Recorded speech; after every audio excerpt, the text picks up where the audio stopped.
Hello दोस्तों, नमस्कार। बकवास ब्लॉग पार्ट 3 में आप सबका स्वागत है। मुझे पता है आप बहुत बेसब्री से बकवास ब्लॉग का वेट कर रहे थे, तो कृपया अपनी पेटी की कुर्सी बांध लीजिए, क्योंकि ऐसा विचित्र ब्लॉग आपने कभी नहीं देखा होगा। तो सुबह सुबह मैं पहुंच गई एयरपोर्ट देखने, जो कि हमारे हॉस्पिटल में ही मौजूद है।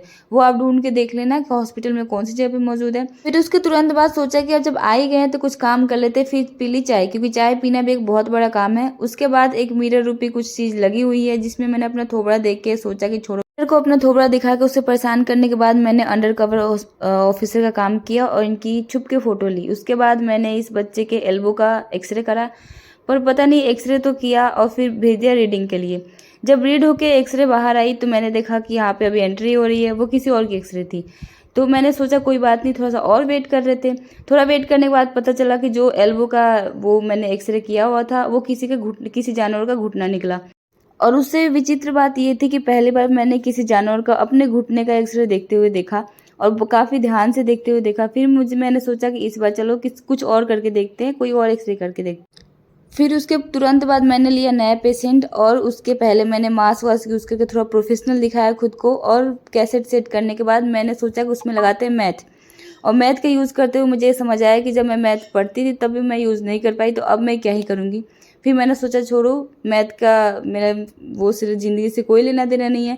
फिर मैंने कहा चलो सीधा एक्सपोज कर देते हैं और देखते हैं इस बार क्या निकल के आता है। उसके बाद मैंने दे दी कैसेट को रीडिंग के लिए, और रीडिंग करते हुए मुझे समझ आया कि अभी रीडिंग के लिए बहुत टाइम है, क्योंकि यहाँ पे पहले से ही जो मेरे प्रजाति के दूसरे जानवर है वो लगे हुए हैं। फिर मैंने कहा तब तक देखते हैं कि ये एक सुंदर सी महिला आई। मैंने देखा कि क्या यह सच में सुंदर है, क्योंकि ऐसा सुनने में आता है कि कैमरा सच्चाई बताती है।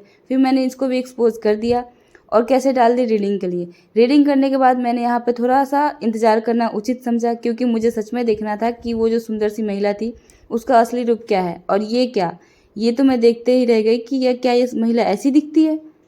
थोड़ी देर मैंने इसको देखते हुए पहचाना कि सुंदरता जरूरी नहीं है, कैमरे में रियल सुंदरता आती है, पर ये कैमरा है नहीं, एक्सरे बताती है कि आप रियल में कितने सुंदर हैं। उसके बाद हम आ गए फिर से चाय पीने के लिए, और यहाँ पे पता नहीं ये क्या देख लिया मैंने और क्यों देख लिया मैंने। यहाँ पे एक विचित्र सा जानवर था, बार बार अपने आप को दिखाने की कोशिश कर रहा था।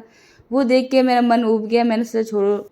वहाँ पे मूड खराब करने के बाद मैं फिर लौट गई अपने काम पे। यहाँ पे देखा मेरे प्रजाति वाले कुछ चबा रहे थे, और ये देख के मुझे एक डायलॉग याद आया कि बड़ा अजीब जानवर, जितना भी खाए भूखा ही रहता है, और उनमें से मैं भी आती हूँ। मैंने भी जितना भी खाना है भूखा ही रहना है। उसके बाद किसी का घुटना निकल के आया तो मैंने वो घुटना उसके पास पहुँचा दिया, और मैं चली गई रिसेप्शन पे फिर से लिस्ट लेने, ताकि एंट्री कर सके। और ये मैंने देखा यहाँ पे कुछ है नहीं। फिर बहुत ही शातिर तरीके से देखा तो मुझे पता चला कि नहीं, यहाँ पे दो लोग पहले से मौजूद हैं। फिर मैंने आज एक एक्सपेरिमेंट करा कि मैंने कैमरे में स्व फिल्टर यूज़ करा, और सोचा कि क्या जो लोग ऐसे भद्दे दिखते हैं वो फिल्टर के बाद भी भद्दे दिखते हैं। रिजल्ट ये आया कि हाँ, वो फिल्टर के बाद और भी भद्दे दिखते हैं। वंस सुअर ऑलवेज सुअर की बात है। फिर बस वापस आए तो देखा कि कुछ लोग अपनी पहचान दिखा रहे थे, तो मैंने भी सोचा ये भी रिकॉर्ड कर देते। पर आज मुझे पता चला कि जानवरों को भी शर्म आती है। मतलब ये देख के थोड़ी सी खुशी हुई कि चलो ठीक है, मतलब हमारी प्रजाति भी अच्छी है। उसके बाद हम आए आईबीपी करने। आईबीपी करते करते मुझे याद आया कि मैं पीछे उधर पेशेंट लेटा के भूल गई हूँ। तो मैंने सोचा चलो ठीक है, अब आ ही गए हैं तो कुछ बड़ी सी प्लानिंग कर लेते हैं। हमने सोचा कुछ बड़ा सा कुछ चोरी करने का हमने अब प्लानिंग करा, पर प्लानिंग आधी ही रह गई, अभी शुरू भी नहीं हुई है। जब नेक्स्ट